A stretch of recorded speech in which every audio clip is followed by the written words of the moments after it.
We now move to matters politics. Emurua Dikirr Member of Parliament Johana Ngeno is now a free man after he was released on a 1 million shillings cash bail after spending 2 nights in custody at the Nakuru Central Police Station.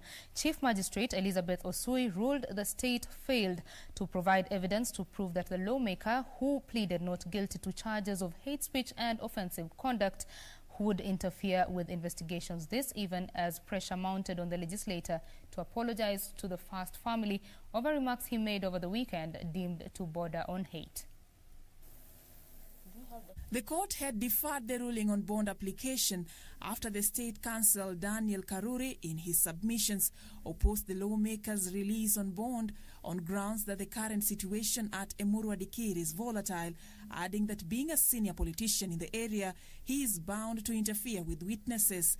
But in a virtual ruling, Chief Magistrate Elizabeth Osui said that the state had not submitted evidence to prove its claims. The finding of this court is that the prosecution objection is not supported with cogent reasons and facts. The accused has no previous records, as none has been presented before the court. He is a member of parliament, and I do not find that he is a flight risk. The chances of interfering with the witnesses has been analyzed above, and they are minimal. And therefore, I find no compelling reasons to deny the accused person bond. Particulars in the charge sheet stated that on September 6th at Junction, Olgos, Sofia village in Transmara West within Narok County, the MP used abusive words, causing ethnic tension among communities living in the region.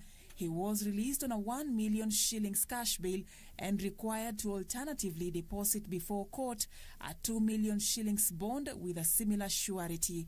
But even as he walked to freedom, his remarks alongside that of Kapseret MP Oscar Sudi, deemed as divisive, continued to spark outrage. Machakos Governor Dr. Alfred Mutua joined politicians in cautioning against any utterances that may destabilize peace in the country. We want stability.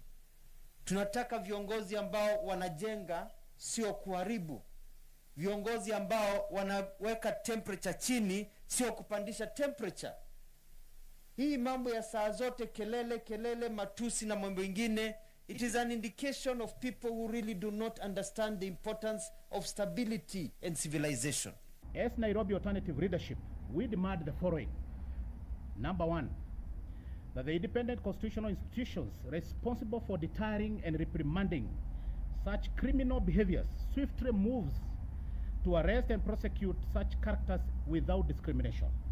Number 2, that all mothers of this country be respected unconditionally by our political actors and all their masters.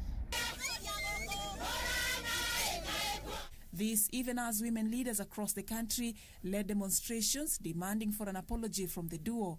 Matamshi kama hayo ndio yalifanya jamii zianze kupigana. Matamshi kama hayo ndio yalianza kuwe na machungu na watu wengi wakauliwa. Na sisi kama wamama hatutaki umwagikaji wa damu tena.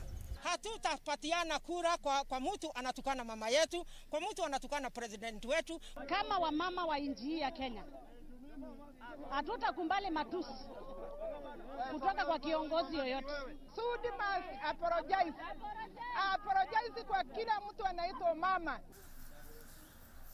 Meanwhile, religious leaders have joined the anti-hate speech campaign, strongly condemning any remarks that may take this country on the brink of war. Tunaambia Ngeno, yeye ajue mahali anaishi, ako na kabila zote. Asinene maneno ya matusi, maneno imezaleta ugomvi katika nchi yetu ya Kenya. It is not in order for a young man or a young woman to go and insult the elders of this nation in our presence. As a church, we will not let them do what they want to do. Even in tradition, respect for old people or parents is vital. And this respect is not man-given, it is godly given. For Channel 1 News, I'm Zafin Aching Oma.